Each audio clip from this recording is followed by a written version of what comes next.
అందరికీ జై భీమ్. నేను రాజేష్ మహాసన్ అండి, తెలుగుదేశం పార్టీ రాష్ట్ర అధికార ప్రతినిధిని.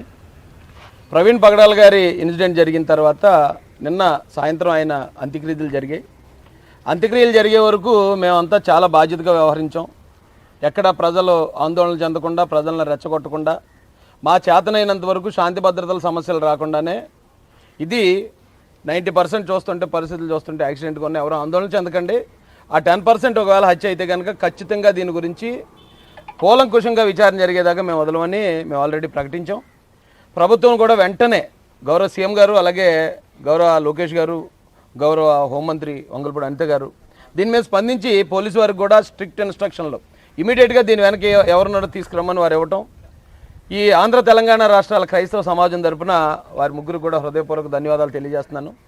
అయితే మేము మొన్నటి నుంచి గమనించింది, నేను ఈరోజు దాకా ఎందుకు మాట్లాడలేదంటే, ఆయన అంత్యక్రియలు శాంతియుతంగా జరగాలి, నేను కూడా దీని గురించి ఇదేమైనా హత్య లేకపోతే ఎవరైనా చంపారనే అనుమానాలు వ్యక్తం చేయడం ద్వారా ఇది శాంతి భద్రతల సమస్య వస్తుందనే ఉద్దేశంతోనే మేము చాలా హుందాగా వ్యవహరించామండి ఈరోజు దాకా. అయితే చాలా ల్యాబ్స్ నేను గమనించాను. ఇక్కడ ఈ ఇన్సిడెంట్ జరిగిన దగ్గర నుంచి ఈరోజు వరకు కూడా స్థానిక పోలీసు వారి నిర్లక్ష్యం కొట్టొచ్చినట్టు కనిపిస్తుంది. ఈ రోజున మేము ఎవరైతే సిట్ ఆఫీసరు దేవకుమార్ గారిని మేము కలుసుకోవడం జరిగింది. ఆయన చాలా క్లియర్గా ఉన్నాడు. అన్నీ కూడా పకడ్బందీగా ఆయన ఏమేమి చేశారు, ఎక్కడెక్కడ టోల్ గేట్లు చూశారు, దాని వెనకాతల ఎంతమంది పనిచేస్తున్నారు, 40 మంది టీం పనిచేస్తున్నారని చాలా క్లారిటీతో వారు చెప్పడం జరిగింది. వారు చెప్పిన దాని మీద మేము పూర్తిగా సంతృప్తి వ్యక్తం చేస్తున్నాం.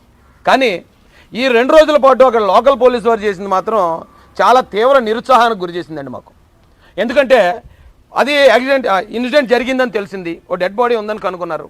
అక్కడికి వెళ్ళేటప్పటికి పోనీ ఓకే, ఆయన ఎవరో తెలియదు కాబట్టి అది యాక్సిడెంట్ అనుకుని బాడీని అక్కడి నుంచి తరలించారు పోలీసు వారు అని మేమే అనుకున్నాం. పోలీసు వారి యాంగిల్లో కూడా మేము ఆలోచించేస్తున్నాం.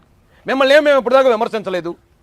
కానీ ఆయన వన్స్ మీరు పోస్ట్ మార్టంలో పెట్టిన తర్వాత జనం 100 మంది 1000 మంది తరలి వస్తున్నప్పుడు, అందరూ అనుమానం వ్యక్తం చేస్తున్నప్పుడు ఎందుకు ఆ క్రైమ్ సీన్ని మీరు ప్రొటెక్ట్ చేయలేదు?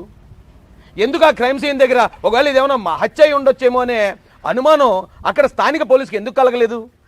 కలకపోతే పోయింది. నేను మధ్యాహ్నం వెళ్ళాను అక్కడికి. సాయంత్రం 6-7 గంటల దాకా లోకల్ సీఏ గారు రాలేదు.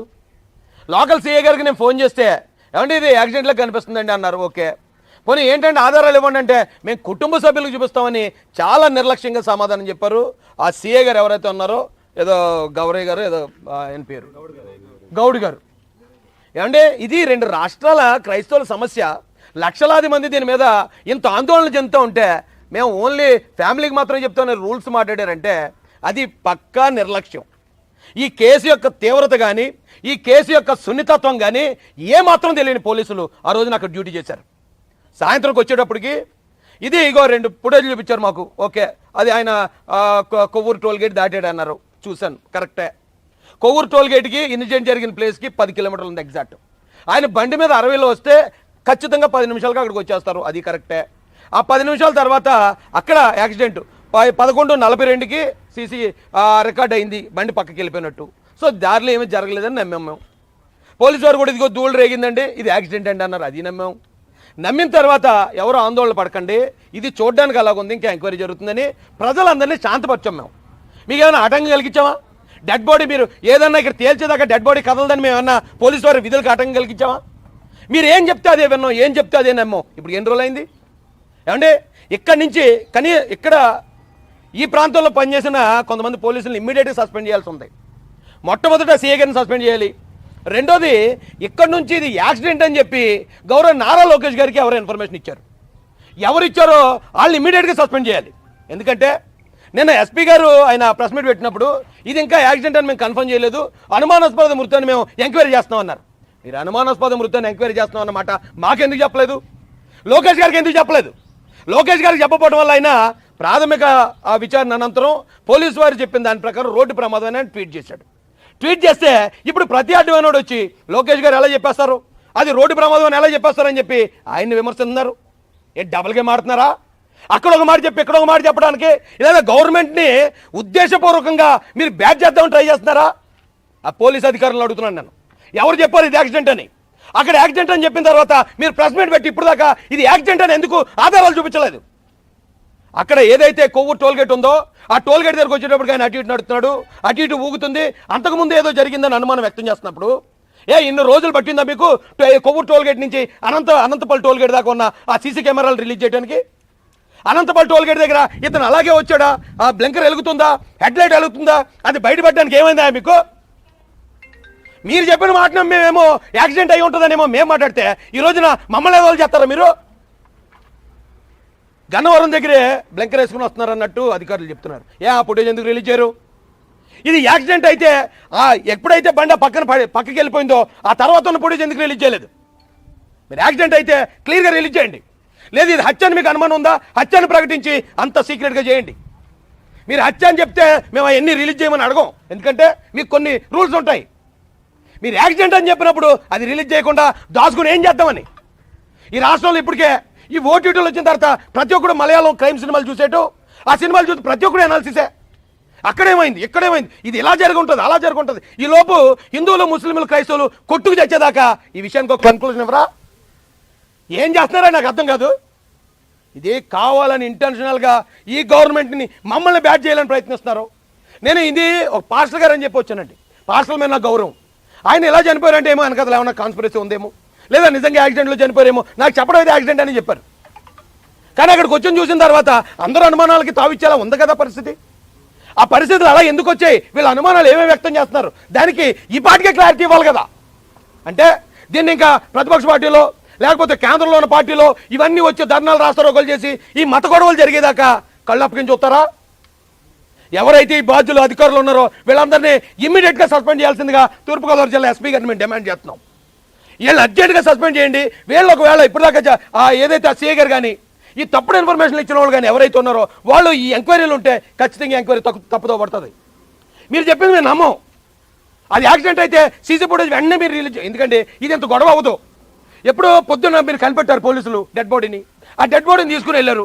వెళ్ళిన వెంటనే మీరు ఎంక్వైరీ చేసి ఉంటారు కదా, సీసీ ఫుటేజ్ చూసుంటారు కదా, అది వెంటనే మధ్యాహ్నానికి రిలీజ్ చేసి ఉంటే ఈ గొడవ ఇంత గొడవ అవ్వదు, ఇంత అనుమానం రాదు. ఒకవేళ హత్య అయితే హత్య అని తెలుసును, యాక్సిడెంట్ అయితే యాక్సిడెంట్ అని తెలుసును. మీరు ఎందుకు దాన్ని దాచి కూర్చుంటున్నారు? మీరు ఎందుకు దాచిపెడుతున్నారు దాన్ని? మీరు దాచిపెట్టి 10 రోజుల తర్వాత రిలీజ్ చేస్తే మీరు నిజం రిలీజ్ చేసిన మేము అబద్ధం అనుకుంటాం. ఆ రోజున పోస్ట్ మార్టం కూడా చేశారు. పోస్ట్ మార్టం చేసింది డాక్టర్లు, టీమ్ ఆఫ్ డాక్టర్లు ఇచ్చారు. బంధువుల తరపున డాక్టర్ ఉన్నాడు, బంధువుల తరపున పెద్దలు ఉన్నారు, బంధువులు ఉన్నారు, సాక్షులు ఉన్నారు. సాక్షులు ఉన్నప్పుడు ప్రాథమిక విచారణ, ప్రాథమిక నిర్ధారణ ఇప్పుడు దాకా ఎందుకు చెప్పలేదు మీరు? నిజంగానే కర్రలిచ్చి కొట్టినట్టు ఏమైనా ఉందా? కత్తులిచ్చి పొడిచినట్టు ఉందా? ఆయన యాక్సిడెంట్లో చనిపోయినట్టుందా? అనుమానాస్పదంగా కొట్టి చంపినట్టుందా? ప్రాథమిక నిర్ధారణ మీరు బయటకి ఇచ్చుంటే ఈ రోజున రాష్ట్రం ఇన్ని అవమానాలు పడదు. ఇప్పుడు గవర్నమెంట్ మీద వేసేస్తున్నారు. ఇది చంద్రబాబు నాయుడు గారికి ఏం పని, లోకేష్ గారికి ఏం పని, రాజేష్ మాసానికి ఏం పని దీన్ని తప్పుదారి పట్టించడానికి? అరే ఆయన నా స్నేహితుడు, నేను పాస్టర్లు అంటే గౌరవిస్తాను. నేను పాస్టర్ల తరపున నిలబడడం వల్ల ఎంతో కోల్పోయినోడిని. క్రైస్తవుల తరపున పోరాటం ద్వారా నేను జైలుకి వెళ్ళి వచ్చాను. రాజమండ్రిలో మీద హత్యా ప్రయత్నం జరిగింది. వీళ్ళ తరపున మాట్లాడటం వల్ల నా ఎమ్మెల్యే టికెట్ కూడా వదులుకున్నాను నేను. అలాంటి నన్నే ఈ రోజున తప్పుడుగా చిత్రీకరించే పరిస్థితి ఎందుకు వచ్చింది? పోలీసు ఇచ్చిన ఇన్ఫర్మేషన్ నేను అక్కడ చూసింది అది నిజం అనుకున్న 90% జనాలు ఆందోళన పడకూడదని మేము చెప్తే మీరు ఆడుకుంటారు. ఇంకా మేమేమో బూతులు తింటాం మీ గురించి, మీరు మాత్రం డ్యూటీ చేయకుండా ఆడుకుంటారా? ఇమీడియట్గా దీని మీద ఈరోజు సాయంత్రానికే విజయవాడ నుంచి ఎక్కడెక్కడ ఎలా దాటుకుంటూ వచ్చాడు, ఆయన క్రాస్ చేసి ఇక్కడ క్రాస్ చేసిన రెడ్ కార్ ఎవరిది, ఆ రెడ్ కార్ ఎక్కడి నుంచి వచ్చింది, ఆ రెడ్ కార్ గుద్దిందేమో మాకు డౌట్ ఉంది. ఆయన పడిపోయిన తర్వాత ఆ తర్వాత ఒక గంట తర్వాత 10 మంది వెళ్ళి ఆయన కొట్టి చంపి ఆయన మీద ఈ బుల్లెట్ పెట్టారని మాకు డౌట్ ఉంది. ఈ కొవ్వూరు టోల్గేట్ ముందు ఆయన మీద దాడి జరిగి ఆయన హెడ్ ల్యాంప్ని కావాలనే పగలగొట్టారని డౌట్ ఉంది. ఈ డౌట్లన్నీ క్లియర్ చేయాల్సింది పోలీసు వారు. మేమేమో మీ గురించి మేము మాట్లాడుతూ ఉంటే మీరేమో నిమ్మక నీరెత్తినట్టు కూర్చుంటే ఏం చేద్దామని? గవర్నమెంట్ మీద ఏమైనా పగబట్టారా? ఇమీడియట్గా దీనికి సంబంధించిన వాస్తవాలు ఈవేళ సాయంత్రానికే కావాలి. దీని మీద ఇప్పుడు దాకా నిర్లక్ష్యం వహించిన ప్రతి అధికారిని సస్పెండ్ చేయాలి. లేకపోతే ఈ ముద్ర ఏదైతే ఉందో, ఈ చెలవల పొలవలు ఏవైతే ఉన్నాయో ఇది ప్రభుత్వం మోయాల్సి వస్తుంది. ప్రభుత్వానికి ఏమిటి ఇందులో మ్యానిపులేట్ చేయాలను, మరోట చేయాలని ప్రభుత్వానికి ఇంట్రెస్ట్ ఉంటే చంద్రబాబు నాయుడు గారు, లోకేష్ గారు, గౌరవ ఎవరవడి మా అక్క అనిత గారు వారు రారు కదా. వారు వచ్చి మీకు ఇంత ఫ్రీ హ్యాండ్ ఇచ్చిన తర్వాత కూడా ఇన్ని రోజులు మీరు ఆలస్యం చేయటం, రేపొద్దున ఏమైనా జరగకూడదని జరిగితే దానికి పోలీసులే బాధ్యత వహించాలని నేను మీకు డిమాండ్ చేస్తూ నేను ముగిస్తున్నానండి. Thank you.